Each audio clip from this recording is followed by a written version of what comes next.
Do you know exactly how much you are paying for your financial advice annually? Do you know what your advisor makes off of your portfolio? Very polarizing subject and a question that we get asked a lot. Today we will talk about 3 specific types of fees, where to find them, so that you can make an informed decision.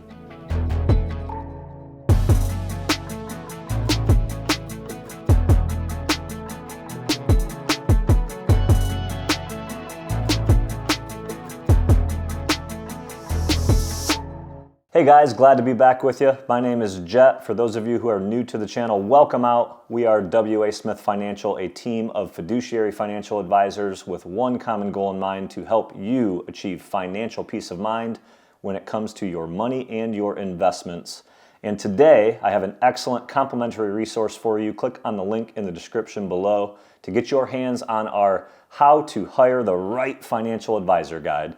Tons of information, chock full of tips that will lead you in the right direction when it comes to your search for your financial professional. And I mentioned that guide because in today's video, we're talking about fees. What does it cost you to hire a financial advisor, to work with one? Unfortunately, there's more to it than that. There are 3 specific fees that we're going to talk about. One of them incorporates your advisor. So let's jump in. Number 1, let's talk about custodial fees. The custodian, what is that? The custodian is the keeper of your money. Think about the name of the company where your dollars are held. Could be Fidelity, Charles Schwab, Vanguard. The custodian is where you hold your accounts. That is who custodies your assets for you and with you. And with most custodians, there are some fees that you have to be aware of. There are administrative costs and annual maintenance fees. These can be found in the transaction detail on your statements. They usually occur once annually, and it varies custodian to custodian as to when that fee will occur. Trading fees. Most custodians have outlawed or eliminated trading fees, but today there are still a few custodians who charge for trading. This is when you buy or sell a security and or your advisor buys or sells a security. There are some occurrences where you will pay a certain nominal fee when a security is bought or sold. And the third, what about transfer fees? Should you decide to close an account, move an asset or an account to another custodian, maybe you're taking money from Vanguard to Fidelity or from Fidelity to Charles Schwab. You could be making that move on your own. You could be making a move from one advisor to another.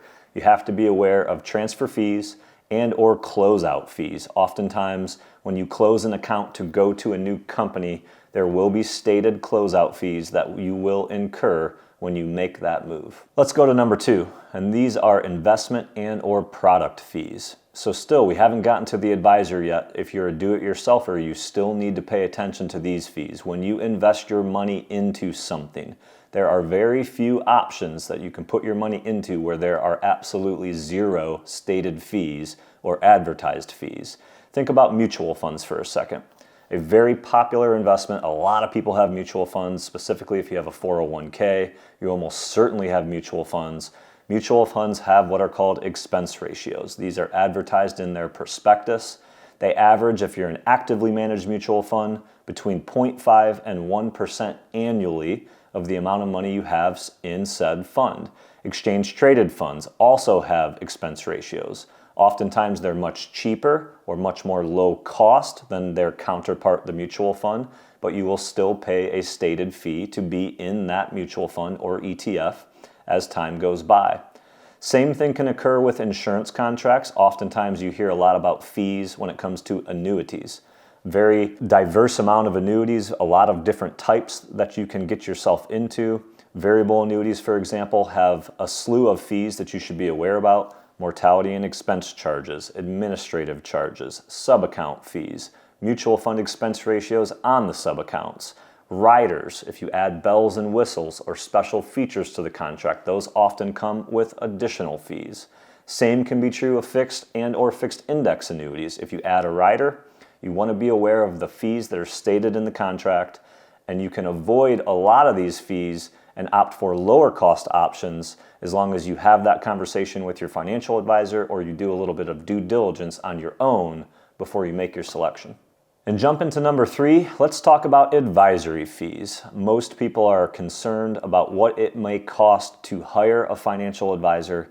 And this is where a lot of the fee can come in. Now it varies. There are a lot of different types of financial advisors out there. You can hire the bank investment advisor. You can hire an insurance specialist. You can hire a broker. You could hire a financial advisor through a registered investment advisor, also known as an RIA, or a broker dealer, known as a BD.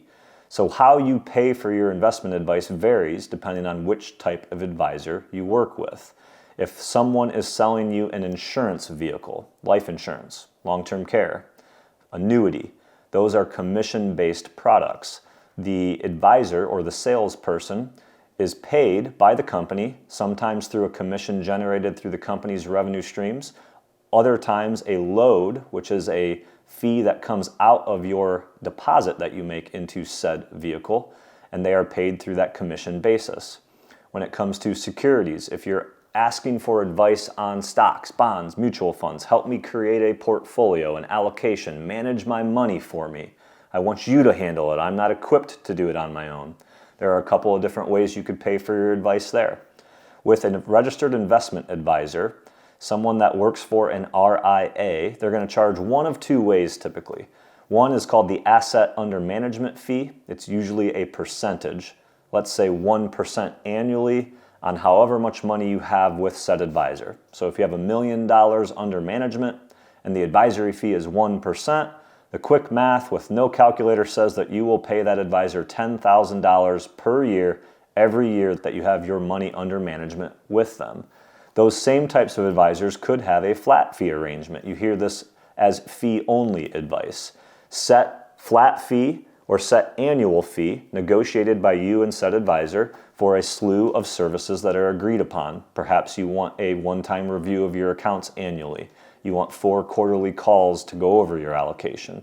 You want a financial plan built saying exactly what you should do and when you should do it. You could agree with a fee-only based advisor through a registered investment advisor or RIA as to what that will cost and what you will get out of that relationship.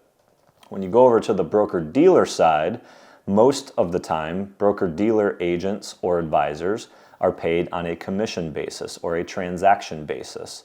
So when they sell you something, whatever it is that they tell you to put your money into, they will generate a commission from that sale. Or sometimes you will see transaction-based services. For every trade that is made, there's a commission based on the securities that they put you in or that they recommend that you purchase. In any rate, you want to be aware of the 3 normal fees, and you want to know exactly how much your relationship or your investment portfolio is going to cost you in order to determine if the value you're receiving is worth the cost that you're paying. If you want to take this a step further, make sure you get your hands on our complimentary guide, How to Hire the Right Financial Advisor. That's available by clicking in the link in the description below. If you have a question about an account, a fee that you're paying, where to find your fees, just drop your question in our comments. Make sure you subscribe to our channel and turn that notification bell on so you're aware of our next video when it posts. Thanks for being with us. See you next time.